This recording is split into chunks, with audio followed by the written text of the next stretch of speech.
የህወሓትና የሻዕቢያ መንግስት ያልተቀደሰ ጋብቻ።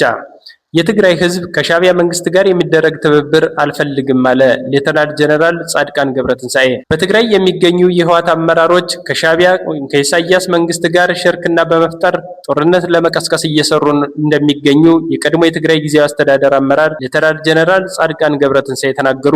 ይህን የተናገሩት ኤንቢሲ ኢትዮጵያ ከተባለ የቴሌቪዥን ጣቢያ ጋር ባደረጉት ቃለ ምልልስ ነው። ሌተናንት ጀነራል ጻድቃን የህወሓት ሰዎች ከኢሳያስ መንግስት ጋር በማበር ጦርነት ለመቀስቀስ እየሰሩ እንዳሉ የወንጀል ስራዎቻቸውንም ለመሸፈን እንደሆነ ጠቁመዋል። የወንጀል ስራዎችና ወደ ጦርነት የተገባበት ውሳኔ ራሱ የቀድሞ ጦርነት ተጠያቂነት መሆን አለበት ብለዋል። ሌተናንት ጀነራሉ እጅግ በጣም ብዙ የጠፉ፣ የተሰረቁ፣ የተዘረፉ ንብረቶች፣ ወርቅ፣ መሬትና ገንዘብ እንዳለ ጠቁመዋል። በዚህ የወንጀል ተግባርም በግልጽ የሚታወቁ ትልልቅ አመራሮች እንዳሉበት ገልጸዋል። እነዚህ አካላት የወንጀል ስራዎቻቸውና የፖለቲካ ስልጣን ፍላጎታቸው አንድ ላይ እንደተቀላቀሉ ይህን ለመከላከል ወይም ከሰሯቸው የወንጀል ስራዎች ነፃ ለመሆን የሚያስችላቸው አንዱ መንገድ ጦርነት መፍጠር እንደሆነ እንደሚያምኑ አመልክተዋል። ለዚህም ከኢሳያስ መንግስት ጋር መተባበር ነው ብለው እየሰሩ እንደሆነ ገልጸዋል። የትግራይ ህዝብ እያንዳንዱ የሚያደርጉትን እንቅስቃሴ ያውቆባቸዋል ያሉት ሌተናንት ጀነራሉ የትግራይ ጄኖሳይድ ኮሚሽን ባጠናው ጥናት በትግራይ ጦርነት ወቅት 75% የግፍና የወንጀል ስራዎች የሰራው የኤርትራ ሰራዊት እንደሆነ መመላከቱን ተናግረዋል።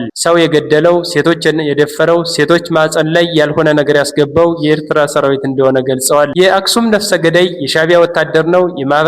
የማህበረ ደጎ ነፍሰ ገዳይ የሻዕቢያ ወታደር ነው።